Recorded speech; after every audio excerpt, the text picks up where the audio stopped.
Hey, it's Sarah with Loaves and Dishes, and in today's video, I am going to be showing you how to make strawberry syrup.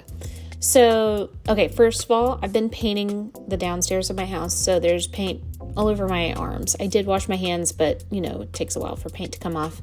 Okay, so I have a pint of strawberries, and I'm just cutting them up. And I would like to say that this is a great recipe if you have strawberries that are getting ready to go bad, that are maybe getting a little bit mushy, because we're going to cook them and then throw the rest away. So, okay, I'm just cutting up the strawberries. I've washed them, I'm cutting the tops off, and I'm just cutting them into quarters.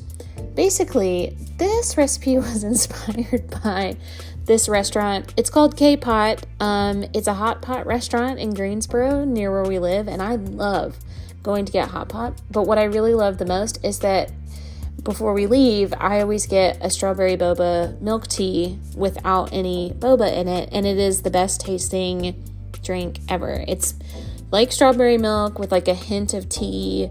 It's delicious. And I've tried to make it at home with strawberry jam and stuff, and it just doesn't work. And I kind of had an epiphany. We went this weekend and I was like, oh my gosh, it's strawberry syrup. So I am basically just making a simple syrup, but with strawberries.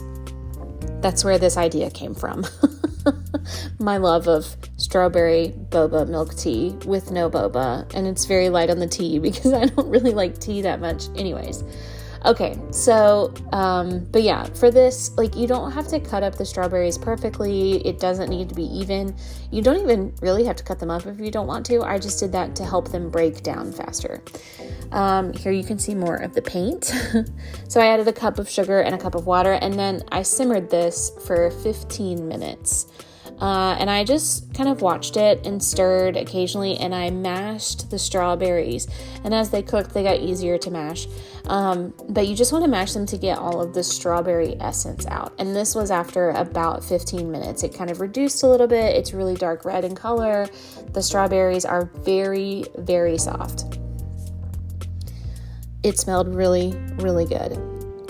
So once you get to this point, you want to use a fine mesh strainer, or if you have some cheesecloth, that'll work too. I like having a fine mesh strainer. It's $10 at Target, and it's a really handy tool. I use it all the time. And I just pour that mixture into my strainer, and then I kind of just zhuzh it around until all of the liquid comes out.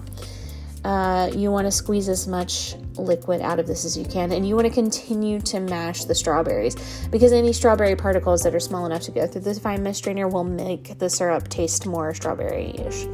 So I just made a little strawberry milk. I had some ice, and I had a little bit of milk left, and I poured a little bit of the strawberry syrup in. It's about maybe a tablespoon or two. And then I kind of zhuzhed it around with my straw, and this is delicious. I've been obsessed with strawberry stuff since I discovered that drink at K-Pot.